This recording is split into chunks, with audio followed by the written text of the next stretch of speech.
fiquei pensando uma coisa que várias vezes eu ouvi, escutei falar, né, em vários lugares, quase que, eu diria que mudando de endereço apenas e adequando os atores, mas quase que como se fosse um roteiro, né, uma fala pronta, que é mais ou menos assim, algumas coisas que eu vou passar aqui, queria compartilhar, né? E junto com todos aí, ver se todos também não têm essa mesma experiência. A primeira, na discussão de financiamento, né? E atrelado à questão do financiamento, à questão, portanto, do orçamento, do acompanhamento da execução orçamentária, né? Do processo de planejamento, do ciclo orçamentário, a gente escuta muita gente falar assim: ah, mas isso é coisa técnica. E a coisa técnica é para técnico. Eu sou um conselheiro de saúde, não sou técnico na área de orçamento e financiamento do SUS. Eu sou um militante da saúde, assim, né, do SUS, defensor do SUS, etc. Eu não sou um especialista para discutir o quanto de recurso vai para pagamento pessoal, quanto de recurso vai para transferir, né, em ações que fundo a fundo para transferir para os estados e municípios, né, pensando aqui no orçamento da União, quanto que vai para a Covid, né? Eu não sei, eu sei que eu estou lá na ponta, talvez, eu sou um usuário do sistema, eu sou um trabalhador do SUS, sou conselheiro de saúde, sou interessado em saúde, e eu não sei essas coisas, eu quero ver a coisa acontecer, né? Geralmente é isso também, outra expressão, né? Eu quero ver acontecer, quero que a saúde funcione, quero que o SUS funcione, e acho que a técnica é coisa para técnico, e pronto. E aí, a gente, além da questão legal que foi colocada aqui, que os conselheiros, especificamente para os conselheiros, que têm atribuições específicas relacionadas a aprovar o planejamento, aprovar a programação orçamentária, aprovar depois a prestação de contas, né, ver como é que essa execução orçamentária foi feita, né? Então, como é que vai o conselheiro fazer isso se ele disser que isso é coisa para o técnico? Quer dizer que ele vai, usando uma expressão popular aí, ele vai comer na mão do técnico? O que o técnico disser para ele fazer, ele vai fazer sem saber exatamente o que ele está fazendo? Então, o que é importante? Primeiro é a gente desmistificar essa questão. Técnica não é coisa para técnico. É importante a gente ter isso muito claro. A técnica, ela tem que ser entendida por todos, ainda que seja o técnico que a opere, ainda que seja o técnico que, por exemplo, faça os registros devidos, ainda que seja o técnico que diga, olha, tal código aqui dessa dotação orçamentária, ela tem esses números e estes números elas correspondem, por exemplo, ao órgão, por exemplo, no caso aqui, corresponde ao Ministério da Saúde, corresponde à modalidade de aplicação, se é direto ou é transferência para estados e municípios, ou é direta pelo próprio Ministério. Esse outro código diz se a despesa é de custeio, se essa, ou se é uma despesa de investimento. É isso que o técnico vai explicar, mas vai explicar exatamente para, digamos, transformar aquela linguagem técnica que é definida pela legislação financeira, tá certo? Para algo que os conselheiros possam se apropriar, analisar, não só os conselheiros, mas todos aqueles que são interessados em acompanhar o que está acontecendo com o financiamento do Sistema Único de Saúde. Tá? Então, isso é muito importante. E isso não pode ser transferida, essa análise, não pode ser transferida a decisão, né, o resultado dessa análise e a decisão do que vai ser feito a partir do resultado dessa análise não pode ser transferido para o técnico.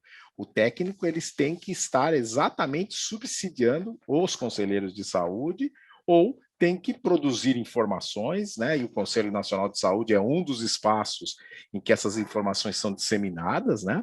Mas tem que disseminar as informações para que a sociedade como um todo possa entender. Quem vai lá consultar o site do Conselho, o site da comissão, o site da CGU, o site da onde for, que tem que olhar e entender. E é isso que o conselheiro e os outros interessados poderão ter com esse nosso curso, é ter subsídios, é ter ferramentas, é ter os elementos para não, digamos assim, vamos lá, você tem estágios, esse é a primeira parte do curso, você começa a aprender os conceitos básicos, é mais ou menos como a gente quando começa a andar, né? A gente quando começa a andar, num primeiro momento, a gente põe no chão a gente, quando é pequenininho, a gente tem que engatinhar, começa a engatinhar, depois a gente começa a achar que, peraí, eu posso tentar fazer uma coisa a mais, aí eu me apoio ali numa estante e fico de pé e começo me segurando aqui e ali, andar, até uma hora que eu falo, bom, peraí, acho que se eu me equilibrar aqui, eu vou conseguir, dou um passo, caio, levanto, é assim o processo de aprendizado para a gente usar o nosso direito de cidadania a nosso favor, né? Ou seja, para que as políticas públicas possam ser ofertadas e com qualidade, no caso do SUS, que o SUS possa ter um atendimento de acordo com as necessidades da população. Para isso, é fundamental que a gente pense um pouco sobre o financiamento também. Bom, mas peraí, para fazer despesa, o Estado precisa arrecadar, ele recolhe tributos, ele arrecada tributos para financiar políticas públicas, dentre elas a da saúde. Então, eu também preciso saber um pouco, entender um pouco como é que funciona essa questão da tributação, porque eu pago imposto para quê? O imposto que é pago, ele é pago para financiar serviços públicos que o Estado presta para a população. E eu sou parte da população enquanto pagador de imposto. Então, também preciso desconstruir um pouco a imagem que, às vezes, na televisão, quando a gente assiste jornais, etc., se fala assim, não adianta pagar imposto, a gente paga muito imposto e não tem retorno nenhum. Espera aí, vamos pensar um pouco, nesses últimos tempos de Covid, por exemplo, o que a gente viu? A gente viu que o SUS foi uma das grandes referências para ajudar a salvar vidas e atender e salvar, do ponto de vista da própria saúde das pessoas. E agora, mais recentemente, inclusive, né, nesse ano, depois de uma primeira etapa em que se teve ainda a pandemia era nova, né, 2020, essa pandemia estava nova no mundo todo, etc. Aí, quando começa a chegar mais para o fim de 2020, começa 2021, especialmente no Brasil, agora, durante esses primeiros aí meses de 2021, começa, né, a vacinação, que também é o quê? É a prevenção, que não é sozinha, né, mas ela é uma parte do processo de prevenção, né, de proteção à saúde, etc. Então, o que isso significa? Precisa ter recursos, e aí precisa ter recursos que vêm da onde? Do financiamento por meio da tributação, dos impostos que a gente paga. Então, muito importante é que a gente procure conhecer como ocorre essa tributação, para que serve a tributação, se ela pode ser aprimorada, se pode melhorar, por exemplo, a forma de tributar. Então, conhecer um pouco os tipos de tributo que existem, como é que eles acabam sendo destinados, no caso específico aqui, para o financiamento da saúde, etc. Então, a gente começa a discussão da receita pública e da tributação como uma parte importante da receita, né? A principal fonte de receita do setor público são os tributos, elas advêm de tributos, tá certo? Então, conhecer um pouco isso ajuda a gente também a olhar o outro lado do tributo, que a gente sempre vê o que falam mal do tributo, mas a gente não vê para que ele serve, né? E a gente tem que trabalhar também essa outra questão. Então, acho que esse curso vai ajudar a entender um pouco a questão da tributação e ajudar que nós nos posicionemos sobre o que tem que ser discutido na questão da tributação. Porque se a ideia for eu tenho que pagar cada vez menos imposto, então também eu tenho que ter em mente que ao pensar isto, eu estou querendo cada vez menos serviços com qualidade prestados pelo Estado. E aí é uma decisão política da nossa cabeça, que cada um de nós, né, na sociedade, vai ter que tomar. Saber que tem consequências essas escolhas, não é isso? Então, nesse sentido, veja que o SUS agora foi um exemplo do enfrentamento da pandemia. Primeiro na assistência à saúde, no primeiro momento, e agora também na vacinação. Se não fosse o SUS, a gente hoje estaria numa situação infinitamente pior. Veja o que aconteceu com outros países, tá certo? Que não tinham um SUS, e muitas pessoas falam dos Estados Unidos como exemplo.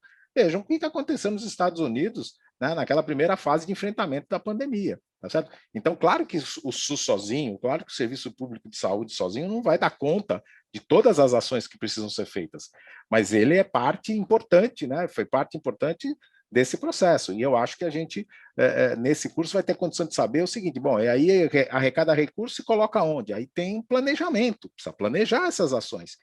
Mas como é que planeja?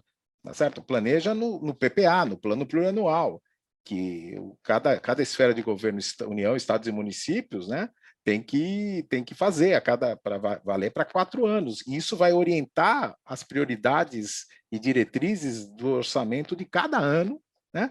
E tem como referência, no caso da saúde, o Plano Nacional de Saúde, no caso federal, o Plano Estadual e Municipal de Saúde das outras esferas de governo, que, por sua vez, refletem o quê? O que as conferências de saúde estabeleceram, as diretrizes aprovadas, sejam nas conferências municipais, nas conferências estaduais e na Conferência Nacional. É um processo ascendente. A Conferência Nacional de Saúde de 2019, ela encampou as decisões, né, as diretrizes aprovadas nas conferências municipais e nas conferências estaduais de saúde, tá certo? E é assim que se constrói, na medida que o SUS é tripartite, é responsabilidade, a gestão é compartilhada por União, Estados e municípios, a vir de baixo para cima, como a Lei Complementar 141 estabelece, é um processo fundamental para que o conjunto das necessidades de saúde da população estejam atendidas. E nessa perspectiva, é com base nesse plano que você depois aloca os recursos que vão aparecer no orçamento. Aí aparece tanto o papel do conselheiro para verificar se aquilo que foi aprovado nas conferências estão lá expressa no plano de saúde, está expresso na programação nacional de saúde, está expresso no orçamento, né? E depois na própria execução orçamentária, porque não adianta estar no orçamento e depois não executar. Então, também depois de fiscalizar e verificar e aprovar se foi tudo colocado no orçamento, tem que ir lá depois ver se foi executado. E aí você tem um relatório de gestão, tem um relatório quadrimestral, são instrumentos que os conselheiros têm obrigação, né, que a lei estabelece de fiscalizar e de analisar, de aprovar, indicar medida corretiva de gestão até, mas também todos os outros interessados é nesses instrumentos que vai encontrar as informações para saber como é que está sendo aplicado o recurso da saúde.